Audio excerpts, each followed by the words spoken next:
개혁을 외친 바가 있지요.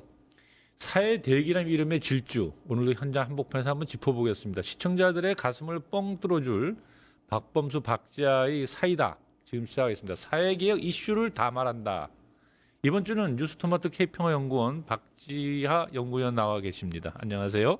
네, 안녕하세요. 막힌 것들을 시원하게 박박 긁어드리는 시간, 박박 사이다 박지하입니다. 안녕하세요. 예, 아이고 이 사이다 새해를 맞이하며 시작한 사이다의 두 번째 시간인데 오늘은 어떤 사회 대기업 이슈를 들고 오셨어요?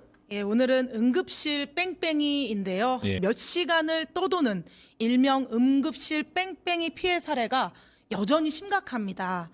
1년 8개월 동안 유지되었던 보건의료 위기경보 심각 단계가 해제된 지 3개월이 지났지만 여전히 심각한 응급실 뺑뺑이 현실 속에서 의료개혁이 왜 절실한지 또 어떤 방향으로 이루어져야 하는지에 대해 오늘 이야기 나눠보고자 합니다. 그래, 응급실 뺑뺑이 원래는 없었죠. 갑자기 이렇게 심각해진 계기가 있을까요? 예, 윤석열 정권 시기 필수 의료 붕괴를 막겠다며 아무 대책도 없이 의대 정원을 2,000명을 늘리겠다고 발표를 해버립니다. 전국의 전공의들이 이에 반발해서 집단 사직서를 제출하고 병원을 떠나고 의대생들까지 동맹 휴학에 돌입하면서 그야말로 의료체계 공백이 발생해 버렸는데요. 윤석열은 의료 시스템 문제를 인력 부족의 문제로만 접근을 했고 불통과 압박으로 이를 밀어붙이려고 했습니다. 그래서 기억하실 겁니다. 12.3 불법 비상계엄 때 그 포고문 1호에도 전공의를 비롯하여 파업 중이거나 의료 현장을 이탈한 모든 의료인은 48시간 내에 본업에 복귀하여 충실히 근무하고 위반 시에는 계엄법에 의해 처단한다라는 이런 끔찍한 내용이 정말 끔찍하네요. 있었습니다. 네. 예, 개혁을 함께 진행해야 하는 의료진을 적으로 돌려버리고 시스템의 문제는 해결도 못하고 신뢰만 무너뜨리며 상황은 계속해서 악화가 악화되었고. 되었습니다. 예. 이후에 복귀를 했어요. 전공의들은. 또 의료 대란은 종료되었다고 선언을 했지만 여전히 응급실 미수용 문제는 시급한 국정 과제로 남아있는 상황입니다. 아, 이미 근데 이게 참 공백은 생겨난 거고 현실적으로 이거 어떻게 해결됩니까? 그래서 앞으로? 네, 이재명 대통령은 지난해에 예. 의료개혁이 좌절된 거나 포기한 것이 아니다라며 새로운 토대 위에서 합리적인 방향으로 의료개혁을 다시 준비해야 한다고 강조를 했는데요. 응급실 뺑뺑이의 문제를 단순한 인력 부족이 아닌 시스템의 비효율과 공공의료의 부족 관점에서 접근하자는 것이 윤석열표 의료개혁과는 가장 중요한 차이입니다. 이재명 정부가 이 문제를 바라보는 관점은 상당히 분명합니다. 의료를 시장에만 맡겨둔 결과가 바로 지금의 응급실이라는 인식입니다. 의료를 공공인프라로 재정의를 하고 응급 필수 의료는 수익 논리가 아닌 국가 책임 영역이 될 때 이 한국 의료 체계의 고질적인 문제인 필수 의료 기피와 지역 의료 격차 문제가 해결될 수 있다고 보는 겁니다. 그 구체적으로 어떤 내용들을 포함하고 있을까요? 예, 핵심은 크게 세 가지입니다. 예. 첫 번째는 필수 의료의 국가 책임 강화입니다.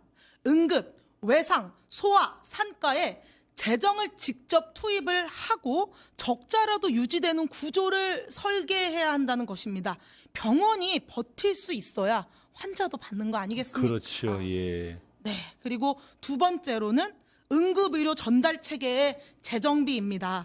1차, 2차, 3차 병원이 각각의 역할을 할 수 있도록 하고 또 경증은 지역에서 해결을 하고 중증 환자는 바로 상급으로 갈 수 있게 이 전달 체계를 재정비하자는 것인데요.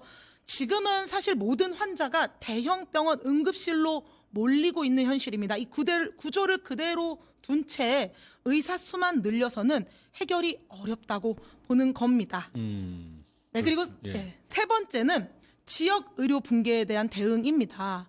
지방에서 응급실이 무너지면 그 부담은 또 수도권으로 쏠릴 수밖에 없습니다.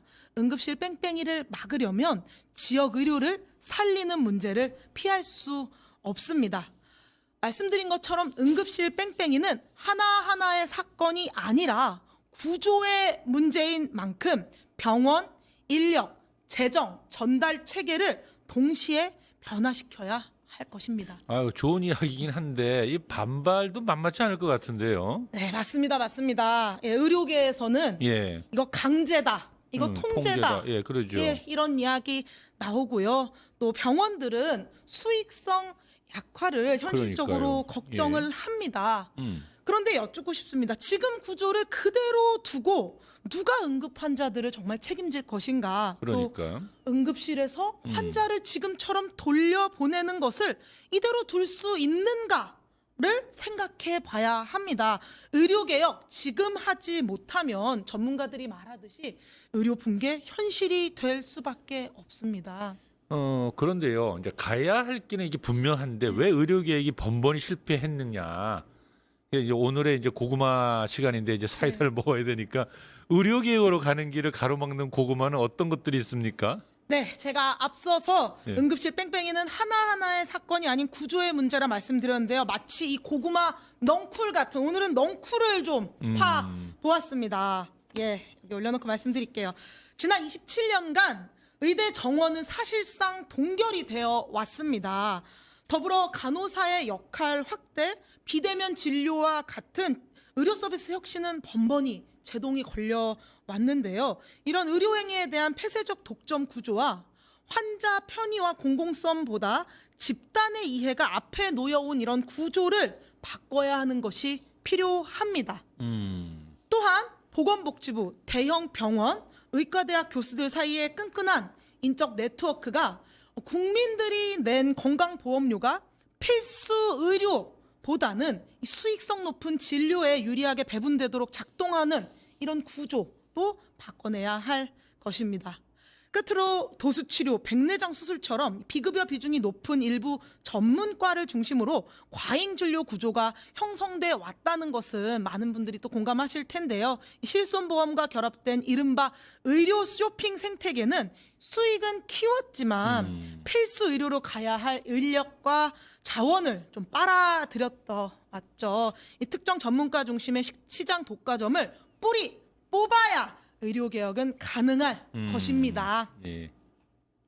이재명 정부의 의료개혁은 단순한 정책 조정이 아니라 구조와 이해관계에 대한 도전일 수밖에 없습니다. 하지만 이것은 의료진을 적으로 돌리겠다는 게 아닙니다. 오히려 의료진들이 버틸 수 있는 구조를 국가가 만들겠다는 선언에 가깝습니다. 말씀 잘 들었습니다. 오늘 마무리 발언 부탁드립니다. 예, 응급실 뺑뺑이를 끝내겠다는 선언은 정치적인 구호가 아닙니다. 오히려 국가가 생명 앞에서 어떤 역할을 할 것인가에 대한 질문입니다. 의료개혁 재시작이 그 약속을 현실로 만드는 첫걸음이 되기를 기대해 봅니다. 저는 앞으로도 새로운 대한민국을 위한 시민들의 다양한 개혁 요구들을 찾아오겠습니다. 지금까지 박박사이다의 박지아였습니다. 수고하셨습니다. 예, 원래 대한민국에 응급실 뺑뺑이라는 개념이 없었는데요. 의료계획 성공 여부는 복잡한 지표에 있는 것이 아니라 응급 환자가 더 이상 병원을 찾아 떠돌지 않아도 되는가 그 한 가지로 판단할 수 있겠죠. 응급실에서 환자를 돌려보내는 사회는 아픈 국민을 거리에서 방치하는 사회죠. 좋은 사회가 될 수 없겠죠.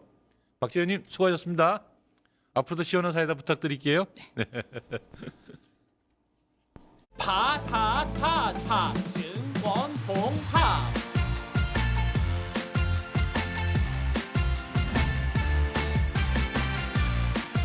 이제 저녁 8시 30분 퇴근 후 퀴즈 한판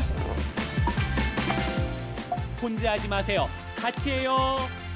매일 저녁 8시 30분 많은 참여 바랍니다.